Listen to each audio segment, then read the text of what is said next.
इस सिप को सर्जरी करके, सिप की सर्जरी होती है, फिर इसके अंदर डाई डलती है और फिर इसकी जो मोती की जो अंदर की जो लेयर होती है वो कवर करेगा और फिर उससे ही मोती तैयार होगा। ये कछुए की शेप में, ये कछुए की शेप में कैसे आता है? जो बीज कह सकते हो आप, उस बीज को मोती के अंदर प्लांट करना पड़ता है। जैसे ये गणेश जी का हो गया, तो मिल्की मशरूम बोलते हैं। ये हमारी 23 से लेकर 48 डिग्री टेम्परेचर पे तैयार होती है। तो मिल्की मशरूम क्यों कहा जाता है? क्या इसके अंदर से दूध निकलता है, दूध से तैयार होता है? बिल्कुल मैम, इसके अंदर जो इसकी जो डंडी है, इसके अंदर हम जैसे काटेंगे ना, इसके अंदर हल्का हल्का जैसे मिल्क टाइप से कुछ एक रेशा निकलेगा। नमस्कार, सिटी बिग न्यूज़ देख रहे हैं आप और मैं हूं आपके साथ साक्षी सोनी।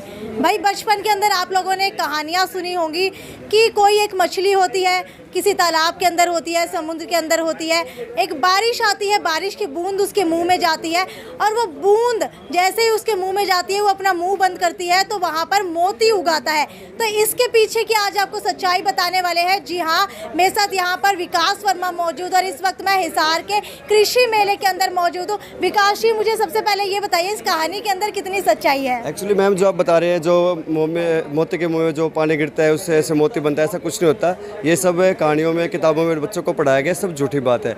इसके अंदर एक साइंटिफिक रीज़न होता है, इसको प्रॉपर तरीके से इसकी फार्मिंग करनी पड़ती है। जिस तरह से हम आपको दिखा रहे हैं, जो सीप होता है, ये ठीक है, जो ये सीप होता है, ये सीप को हमारे को जैसे समुद्रों में और नदियों में सीप हमारे को मिलता है और इस सिप को सर्जरी करके, सिप की सर्जरी होती है, फिर इसके अंदर डाई डलती है और फिर इसकी जो मोती की जो अंदर की जो लेयर होती है वो कवर करेगा और फिर उससे ही मोती तैयार होगा, ना कि पानी के बूंद से, और उससे कुछ नहीं होता है। ठीक है, क्या आपके पास कोई शिप है जो टूटी हुई हो जिससे अंदर से दिख सके? एक बार आपको निकाल करके दिखाते हैं कि कैसे ये तैयार किया जाता है।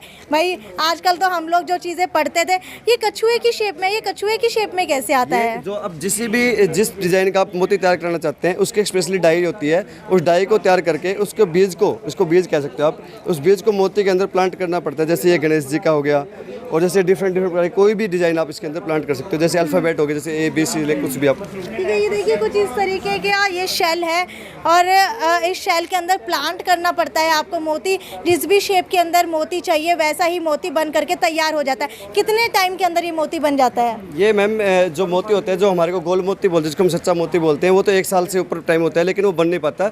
और जो हमारा ये मोती होता है, ये 12 महीने के अंदर से 12 से 13 महीने के अंदर तैयार हो जाता है। ठीक है, इसका कॉस्ट कितना रहता है? अगर आप 10 बाई और 15 का प्लांट तैयार करते हो, मतलब एक छोटा खड्डा तैयार करते हो, गड्ढा तैयार करते हो, उसके अंदर आप 2 से 3 हज़ार मोती सीप डाल सकते हो। एक किसान को ज़्यादा तो नहीं, मैं 1 साल में 3 से 4 लाख रुपये आसानी से कमा सकता है और कॉस्ट आती है इसकी पूरे साल में 60 से 70 हज़ार रुपये। ठीक है, मुझे ये बताइए कि अभी ये पानी में रखा हुआ है, क्या घर के अंदर भी इनको ऐसे पानी में डाल करके ही तैयार किया जाता है? बिल्कुल मैम, जो छोटी छोटी घर में जो लेडीज होती है, जैसे हमारे छोटे बाथ टब हो गए या छोटा कोई टंकी होगी, हम उसके अंदर भी इसकी फार्मिंग स्टार्ट कर सकते हैं। जैसे घर में हमारे कोई भी खाली स्पेस जगह पड़ी है, हम उसको रखते हैं। इसके अंदर कोई नाइट क्लाइमेट्स की ज़रूरत होती है, ना ही किसी तरह की कोई भी चीज़ की जरूरत नहीं होती है। आउटडोर कहीं भी कर सकते हो हम। आउटडोर करने की फार्मिंग का सबसे अच्छा कॉन्सेप्ट ये है कि मोती की खेती हम कर सकते हैं। ठीक है भाई, मोती की खेती होती थी ये तो मैंने पहली बार सुना है, और आप लोगों को क्या इस बारे में पता था ये मुझे नीचे कमेंट सेक्शन के अंदर लिख करके बताइए। लेकिन सबसे पहले आपको विकास वर्मा के बारे में बता देती हूँ। जी हाँ, ये वही विकास वर्मा है जिनको अगले साल राष्ट्रपति अवार्ड से सम्मानित किया जाने वाला है, क्योंकि ये अभी तक हजारों किसानों को फ्री के अंदर ट्रेनिंग दे चुके हैं। मुझे सबसे पहले ये बताइए किस चीज़ की आप ट्रेनिंग देते हैं, और ये मशरूम इतने सारे यहाँ रखे हुए हैं, ये क्या है? मैम नमस्कार, मैं ये जो हमारी जो मशरूम होती है, मैं मशरूम की ट्रेनिंग देता हूँ। जो किसान मशरूम की फार्मिंग कर जाता है, जैसे oyster mushroom, milky mushroom, butter mushroom, अलग अलग डिफरेंट प्रकार की वैराइटीज़ होती है। पूरे वर्ल्ड वाइज में हमारी मशरूम की 16,000 प्रकार की वैराइटीज़ होती है, जिसके अंदर कमर्शियल वे पे मशरूम की, जैसे हम बटर मशरूम, ऑयस्टर मशरूम और मिल्की मशरूम की हम फार्मिंग कराते हैं। अगर कोई किसान हमारे से मिलकर फार्मिंग करना चाहता है तो हम उसकी कॉन्ट्रैक्ट फार्मिंग कराते हैं, ताकि किसान उगाने के बाद उसको अगर मार्केटिंग की दिक्कत है, हम उसकी मार्केटिंग की समस्या। मुझे फटाफट बता दीजिए ये कौन कौन से मशरूम्स हैं? जो आप जो देख रहे हैं, जो अभी जो कैमरे में देख रहे हैं, इसको बटन मशरूम बोलते हैं। ये हमारी सर्दियों में लगती है, ये 16 से 23 डिग्री पे टेम्परेचर में तैयार होती है। उससे अगली मशरूम है, इसको मिल्की मशरूम बोलते हैं। ये हमारी 23 से लेकर 48 डिग्री टेम्परेचर पे तैयार होती है। मिल्की मशरूम क्यों कहा जाता है? क्या इसके अंदर से दूध निकलता है, दूध से तैयार होता है? बिल्कुल मैम, इसके अंदर जो इसकी जो डंडी है इसके अंदर हम जैसे काटेंगे ना, इसके अंदर हल्का हल्का जैसे मिल्क टाइप से कुछ एक रेसा निकलेगा, उस इसलिए इसको मिल्की मशरूम बोलते हैं। और उससे अगली जो हमारी ओस्ट्रम मशरूम है, ये हमारी ओस्ट्रम मशरूम होती है। इसको ड्राई करने के बाद ये कुछ इस तरह से दिखती है। भाई बहुत ही अलग सी मशरूम है, मैंने आज तक नहीं देखी थी ऐसी। ये देखिए, कुछ आप लोगों ने समुद्र के अंदर पौधे देखे होंगे, कुछ उस तरीके की ये मशरूम यहाँ पर दिखाई दे रही है। मुझे ये बताइए, ये मशरूम उपयोग कहाँ पर होते हैं? क्या इसे खाना बनाया जाता है? मैम ये एक्चुअली इसको फ्रेश के तो हम जब फ्रेश होती है तो हम इसकी सब्जी वगैरह बना सकते हैं, लेकिन ड्राई फॉर्म में लेके आने के बाद हम इसके प्रोडक्ट तैयार करते हैं। जैसे प्रोडक्ट हो गया, जैसे हेल्थ ड्रिंक पाउडर हो गया, बिस्किट्स, पापड़, बढ़िया, अचार, डिफरेंट प्रकार के इसके हम प्रोडक्ट तैयार कर सकते हैं। और अगर फिर भी हम इसको सब्जी बनाना चाहते हैं तो जैसे थोड़े से गर्म पानी में डालेंगे और इसको डाल देंगे तो वैसे की वैसे ये और हरी की दोबारा हो जाएगी, फ्रेश हो जाएगी। अच्छा, मुझे ये बताइए कि इसका कॉस्ट कितना पड़ता है और एक किसान इससे कितना कमा सकता है? इसका जो कॉस्ट है, ये 100 बैग का एक हमारे जो एक स्टार्टअप बनाया हमने, 100 बैग 5700 रुपये हम किसान को फार्मिंग कराते हैं और उससे बाई बैग एग्रीमेंट करते हैं 700 रुपये पर के जी के हिसाब से। तो किसान 2 महीने में 100 बैग से ज़्यादा तो नहीं, 7 से 8 हज़ार रुपये आसानी से कमा सकता है इसके ठीक अंदर। है, यानी कि बेरोजगारी खत्म हो सकती है। बिल्कुल हो सकती है। अगर कोई किसान अगर सच्चे दिल से मेहनत करता है तो ऐसा नहीं है कि बेरोजगार नहीं है। सभी किसान अगर मेहनत करेगा तो रोजगार उसको मिल सकता है। ये नहीं कि सरकार को हम धक्के काम से कोस रहे कि ये नहीं कर रही, वो नहीं कर रही। अगर किसान अपनी खुद हेल्प करता है तो बहुत अच्छा कमा भी सकता है। ठीक है, मुझे ये बताइए, अगर कई लोग देखते हैं, हम लोग घर के अंदर छत के ऊपर मशरूम्स उगा करके रखते हैं, क्या मशरूम की फार्मिंग आउटडोर भी हो सकती है? नहीं मैम, ऐसा कोई कॉन्सेप्ट नहीं है कि मशरूम की फार्मिंग आउटडोर होती है। मशरूम की फार्मिंग इंडोर ही होती है। उसको एक क्लाइमेट चाहिए होता है। उस क्लाइमेट के अंदर 16 से 23 डिग्री टेम्परेचर होता है, जो आप कहीं से भी उसको प्रोवाइड करा दीजिए तो मशरूम की फार्मिंग हम कर सकते हैं। आउटडोर कभी फार्मिंग नहीं होती मशरूम की।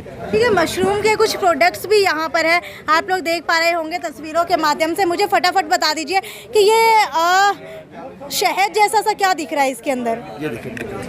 ये मैम जो हम मशरूम है, जो हम ड्राई मशरूम आपको बोल रहा था मैं, ड्राई मशरूम करने के बाद में ये मशरूम का ये पाउडर बनाते हैं हम। इस पाउडर से हम मशरूम के जैसे ये बिस्किट्स हैं, 2 फ्लेवर में बिस्किट बनाए हैं, मैंगो फ्लेवर, चॉकलेट फ्लेवर में। फिर हम जैसे मशरूम का हेल्थ ड्रिंक पाउडर हो गया, मशरूम की बढ़िया होगी, और ये मशरूम का पिकल्स हो गया। इसके अलावा ये क्या चीज़ है? मैम जो किसानों को सबसे बड़ा दिक्कत आती है कि मशरूम एक्चुअली उगता कैसे है। ये कई किसानों का मतलब होता है कि मशरूम जैसे बाहर खत्ती वगैरह पे, कूड़े पे उगता है, ऐसा कुछ नहीं है। मशरूम का स्पेशली कंपोस्ट तैयार करना पड़ता है, वो 1 मंथ महीने में तैयार होता है। उसके बाद उसके अंदर बीज प्लांट होता है। ये मशरूम का वही बीज है जो मशरूम के बीज डालने के बाद इससे ही मशरूम होता है, क्योंकि मशरूम एक्चुअली एक फंगस होती है। और मशरूम का जो हमारा फंगस होता है, उस फंगस के इसको दाना जो कणक का गेहूँ का दाना होता है, उसको बॉयल करके उसके ऊपर फंगस को चढ़ाया जाता है, उससे बीज तैयार होता है। और उस बीज को हम हमारा जो कंपोस्ट है उसके ऊपर डालते हैं तो उसको खाना होता है, उससे ही मशरूम ग्रोथ करना स्टार्ट होता है। ठीक है, लगभग यहाँ पर जो लोग आते हैं सबसे ज़्यादा क्वेरीज किस चीज़ की होती है? ये सबसे ज़्यादा लोग मैम मशरूम की फार्मिंग करने के सबसे लोग इंटरेस्टेड है, उनको लेकिन पता नहीं है किसानों को कि मशरूम की फार्मिंग किस तरीके से की जाए। तो हम किसानों को एक फ्री ऑफ कॉस्ट उनको ट्रेनिंग देते हैं, मशरूम की मार्केटिंग कराते हैं।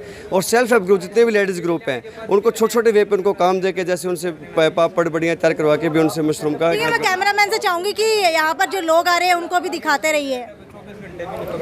और हम जो जितने भी ग्रुप हैं, तो हमारे साथ अगर कोई जुड़ के फार्मिंग करना चाहते हैं तो हम उसकी बाईबैक एग्रीमेंट फार्मिंग भी उसके साथ कराते हैं, ताकि उन किसानों को मार्केट लेके कोई भी दिक्कत और समस्या का समाधान ना करना पड़े। ठीक है, अगर आपसे कांटेक्ट करना हो इस कृषि मेले के बाहर, तो किस तरीके से किसान आपसे कांटेक्ट कर सकते हैं? मैम एक्चुअली मेरा गांव सलेमगढ़ है, जो हिसार से बगला रोड के ऊपर मेरा गांव है। और लुदास से होकर जाएंगे तो किरतान रोड के ऊपर मेरा प्लांट है। तो मेरा प्लांट है वो गाँव सलेमगढ़ के अंदर है, जो मेरी पुश्तैनी ज़मीन है वहीं पर मैंने प्लांट लगाया हुआ है।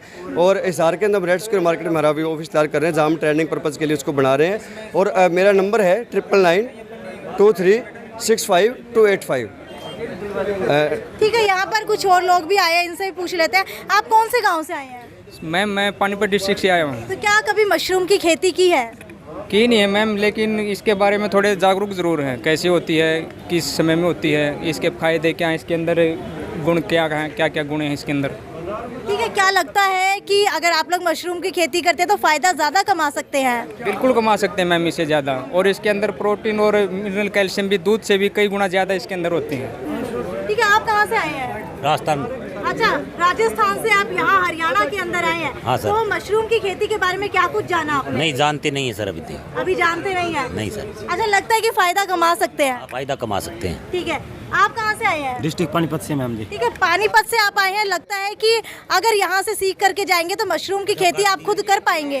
बिल्कुल करेंगे जी। पहले तो इसके बारे में पूरी नॉलेज लेंगे हम और इसके स्टार्टिंग करेंगे। बिल्कुल हम गांव से हैं, डिस्ट्रिक्ट पानीपत से, और इसको हम उगाना चाहते हैं और इसमें एक रोज़गार भी हमें नज़र आ रहा है।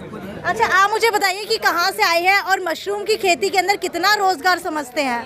मैं सोनीपत से आया हूँ और मशरूम तो सबसे बढ़िया खेती है किसानों के लिए, क्योंकि इसमें बेरोजगार भी कर सकता है, जिसके पास ज़मीन भी नहीं, अनपढ़ भी कर सकता है और पूरा परिवार कर सकता है। हमारी मुख्य दो ही समस्याएं हैं, एक तो है पर्यावरण की है, एक कुपोषण की।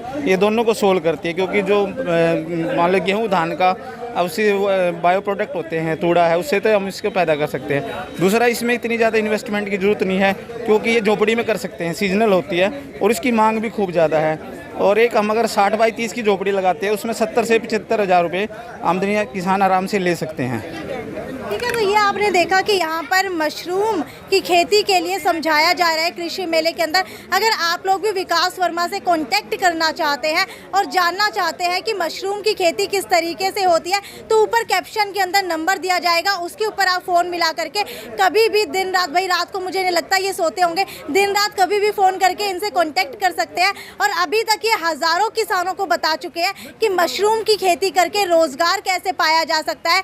और सरकार को कोसना बंद कीजिए, मशरूम की खेती कीजिए और विकास वर्मा से जो है कांटेक्ट कीजिए। नमस्कार।